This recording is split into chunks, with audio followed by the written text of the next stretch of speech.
nhưng tập 4 này làនេះគាត់តែចុចនៅក្នុង link របស់ខ្ញុំដែលខ្ញុំបានដាក់ជូននេះហៅមក link មកបន្ទាប់មកនៅក្នុងកន្លែង account tab នេះយើងយក individual ហើយក្នុង country resident នេះនេះដាក់មក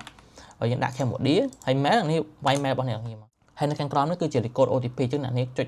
កន្លែងនេះដើម្បីឲ្យក្រុមហ៊ុនគេផ្ញើ code verify អញ្ចឹងទៅកាន់ mail របស់អ្នកទាំងអស់គ្នាបន្ទាប់ពី request OTP យើងចូលមកក្នុង Gmail របស់យើងមកចូលមកក្នុង mail ដើម្បីយើងយក code អញ្ចឹងឧទាហរណ៍យើងមាន code ប៉ុណ្ណាយើងវាយ code ហ្នឹងនៅក្នុងនេះទៅ email verification code ហើយបន្តទៀតលេខសម្ងាត់ចឹងអ្នកនេះអាចដាក់ធ្វើម៉េចឲ្យ strong មិនថាឲ្យរឿងមានឈ្មោះយើងមានសញ្ញាអីផ្សេងៗដូចដើម្បីដាក់ធ្វើម៉េចឲ្យវារឿងមុំទៅណាហើយបន្តមកយើង create I confirm that I did អញ្ចឹងទៅហើយបន្តមកទៀតយើងចុចពាក្យថា create account ពេលចូលមកដល់កន្លែងនេះអ្នកនេះគេនឹងឲ្យអ្នកនេះបំពេញ KYC អ្នកនេះអាចប្រើតាក់បានឬក៏ passport ក៏បានដែរឬក៏បានបើកបោក៏បានតែឥឡូវយើងចុចទៅលើ nick មកកន្លែងនេះដើម្បីយើងដាក់ព័ត៌មានបន្តមកកន្លែងនេះគេឲ្យសួរថាតើយើងចង់ដាក់ព័ត៌មានអីគេអញ្ចឹងខ្ញុំអាចដាក់នៅថ្នាក់ ID មានន័យថាយើងយកតាក់បានរបស់យើងហើយបន្តមកទៀតអ្នកទាំងអស់គ្នាអាចនេះកន្លែងនេះវាថតផ្ទាល់អញ្ចឹងវាទាមទារកាមេរ៉ាបើសិនជាគ្នាយើងប្រើទូរស័ព្ទហ្មងស្រួលហើយយើងអាច upload ចូលបានប៉ុន្តែបើសិនជាអត់ទេអ្នកទាំងអស់គ្នាអាចចុចកន្លែងនេះបានដើម្បីយើងចុចកន្លែងសញ្ញាទូរស័ព្ទហ្នឹងដើម្បីយើង scan មានន័យយើង scan QR របស់យើងចូលពេលដែលយើងចុច scan ហើយយើងនឹងឃើញមាន national ID card អញ្ចឹងទៅយើងអាចគេឲ្យបើកកាមេរ៉ាហ្នឹងណាឧទាហរណ៍យើងឲ្យបើក allo កាមេរ៉ាជានៅក្នុងការបើកកាមេរ៉ានេះអ្នកនេះអាចមើលឃើញវាមានពាក្យថា photo upload ចឹងទៅអញ្ចឹងយើងអាចជ្រើសរើសនៅក្នុងការ upload បានមានន័យថាចុចកន្លែង upload ណាអ្នកនេះមិនឃើញអញ្ចឹងអ្នកទាំងអស់គ្នាគ្រាន់តែដាក់តាក់បានរូបតាក់បានរបស់គ្នាខាងលើនេះមានន័យថា upload ហ្នឹងមានន័យថាយើងដាក់ front side មានខាងមុខហ្នឹងហើយខាងមុខហើយកន្លែងខាងនេះ back side ហ្នឹងមានន័យថាផ្នែកខាងក្រោយអូខេខ្ញុំសូម blur ព័ត៌មានខ្ញុំសិនបន្ទាប់ពីអ្នកនេះ upload ហើយអ្នកនេះគ្រាន់តែចុចទៅលើពាក្យថា next ដើម្បីយើងទៅខាងផ្នែកខាងមុខពេលដែលដល់ជោគជ័យកន្លែងនេះគឺវានឹងឲ្យអ្នកនេះ upload bank statement គឺជារបាយការណ៍ធនាគារចាប់ពី3ខែបើអ្នកនេះអត់ចេះចាំខ្ញុំបង្ហាញវីដេអូខ្លីក៏បានយើងគ្រាន់តែ select នៅត្រង់កន្លែងនេះយើងដាក់ bank statement ហើយរបាយការណ៍ធនាគារអាចប្រើ ABA ក៏បាន AC ក៏បា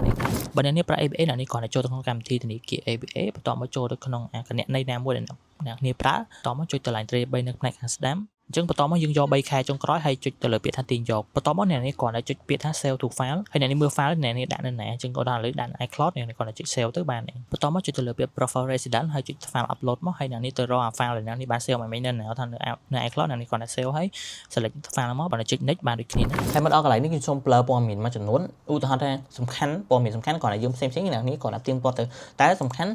username ឈ្មោះ username អញ្ចឹងបើអ្នកនេះឈ្មោះអីគេអញ្ចឹងអ្នកនេះអាចវាយ username របស់អ្នកទាំងគ្នាអញ្ចឹងណា Mr គេយើងវាយអញ្ចឹងទៅយើងដាក់មិនក៏បាន username របស់យើងទៅមិនឈ្មោះហ្នឹងគឺសម្រាប់យើងប្រើជា login access អញ្ចឹងទៅហើយក្រោមមួយទៀតគឺជា postal code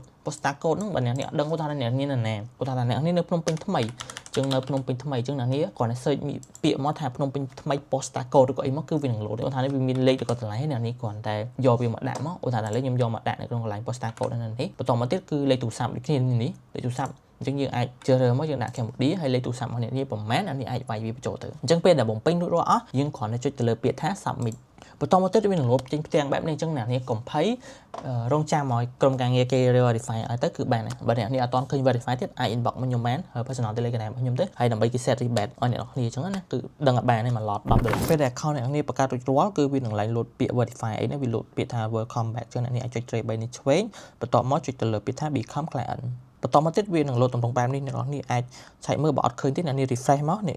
ះចុចកន្លែងនេះអ្នកនេះអាចមើលបានណាបើសិនជាអ្នកនេះអត់ឃើញ link របស់ខ្ញុំនៅខាងក្រោមអ្នកនេះអាចមើលឃើញបាននៅលើ link create account ហ្នឹងបើសិនជាឃើញ link របស់ខ្ញុ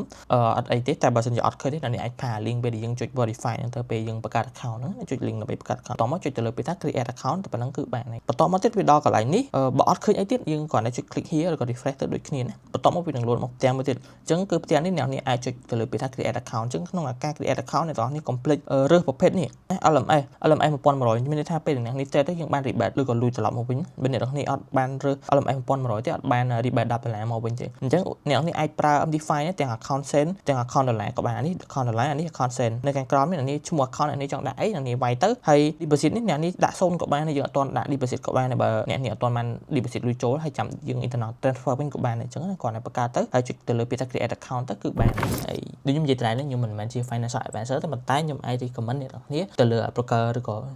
៏អីដែលខ្ញុំកំពុងតែប្រើហ្នឹងដែលយើងដូចជា spread ទាបមាន leverage ធំហើយនឹង rebate ឬក៏តែយើងបានលុយត្រឡប់មកវិញអីផ្សេងៗច្រើនទៀតអញ្ចឹងហើយជួបគ្នាមួយវីដេអូក្រោយជម្រាបលាបាយ